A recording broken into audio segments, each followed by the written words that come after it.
ជំរាបសួរក៏ដូចជាសួស្តីទៅកាន់ពុកម៉ែបងប្អូនដែលស្នេហាវិស័យកីឡាប្រដាល់គុណខ្មែរទាំងអស់គ្នាអញ្ចឹងថ្ងៃនេះគឺខ្ញុំនឹងលើកយកការប្រកួតមួយដែលក្រុងនឹងធ្វើឡើងនៅថ្ងៃទី31ខែឧសភាឆ្នាំ2026ខាងមុខនេះដើម្បីយកមកវិភាគចែកជូនបងប្អូនទាំងអស់គ្នាបានស្ដាប់នេះគឺជាការប្រកួតរវាងកីឡាករគុណខ្មែររបស់យើងដូចគ្នាគុណខ្មែរគឺប៉ះនឹងគុណខ្មែរហើយលំដាប់ A ប៉ះនឹងលំដាប់ A ដូចគ្នា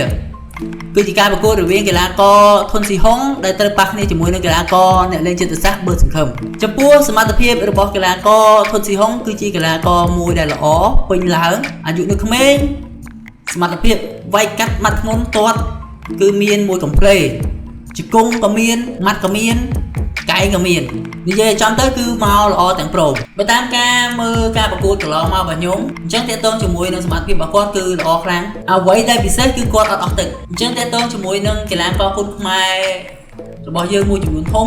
គឺអត់សូវមានសុខទេហើយចំបច្ចុប្បន្នគឺវាយតែ3ទឹកអញ្ចឹងអ្នកខ្លះហាត់អត់សូវដល់ទេហាត់មកល្មមឡើងវាយអញ្ចឹងទៅធ្វើឲ្យសុខអត់សូវមានហើយខ្ញុំក៏បានមើលការប្រកួតរបស់ធុនស៊ីហុងច្រើនដែរអញ្ចឹងការវិភាគ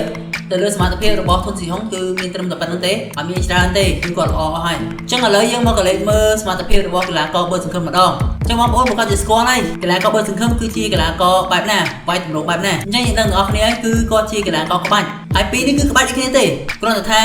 បើសង្ឃឹមគឺគាត់តិចជាងហើយគាត់ក៏ជាកីឡាករចាស់វស្សាជាងដែរហើយដោយសារតែពាក្យថាចាស់វស្សាហ្នឹងទៅមានបងប្អូនយើងមួយចំនួនធំផ្អៀងទៅលើធុនស៊ីហុងដោយសមត្ថភាពធុនស៊ីហុងបច្ចុប្បន្នគឺកំពុងតែឡើងហើយសំខាន់គាត់អាយុតិចជាងហើយគាត់មានកម្លាំងជាងតើតើមួយគាត់សង្ឃឹមយើងនឹងថាគាត់វាយកាត់ម៉ាត់ធ្ងន់លឿនដេហ្វ្លាសេគឺគាត់មកអែមប៉ុន្តែអ្វីដែលសំខាន់គឺគាត់វាយគេបានតែគេវាយគាត់វិញអត់បានមូលហេតុអីខ្ញុំនិយាយចឹងនៅពេលដែលគាត់វាយគេគឺគាត់ចេញអាវុធទៅធ្ងន់លឿនច្បាស់តែអ្វីដែលសំខាន់នៅពេលដែលគាត់ត្រូវគេវាយវិញគឺគាត់ឆាប់ចេញអាការៈបើយើងនិយាយអស់ទៅគឺគាត់អត់សូវមានភាពធន់ទេហើយបូករួមទាំងការប្រកួតនេះគឺធ្វើឡើងគឺវាយ5ទឹកដណ្ដើម40វ៉ាត់អញ្ចឹងវាពិបាកតិចហើយបើសង្ឃឹមដោយសារតែគាត់អត់សូវមានសុខហើយការប្រកួតនេះចំពោះកីឡាករទាំងពីរនេះគឺថាក្បាច់ដូចគ្នាប៉ុន្តែគូជួងមើលគឺធុនស៊ីហុងនឹងដើរបុកបើសង្ឃឹមហើយ 100% បើសិនជាវាយឆ្ងាយអាចនឹងពិបាកបើសង្ឃឹមប៉ុន្តែបើសិនជាចូលគៀកវាយរហូតកុំឲ្យដល់ដង្ហើមឈ្នះ 100% ដោយសារតែបើសង្ឃឹមគឺគាត់អត់សូវស៊ូទេអញ្ចឹងតើតើជាមួយនឹងសមត្ថភាពកីឡាករទាំងពីរខ្ញុំសូមឲ្យភាគរយទៅកាន់ធុនស៊ីហុង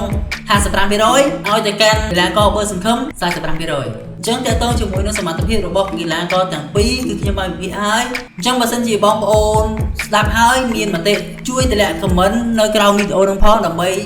ចែករំលែកចំណេះដឹងទាំងអស់គ្នាអញ្ចឹងអរគុណសម្រាប់ការតាមដានវីដេអូមួយនេះជួបគ្នានៅវីដេអូក្រោយទៀត Please subscribe my YouTube channel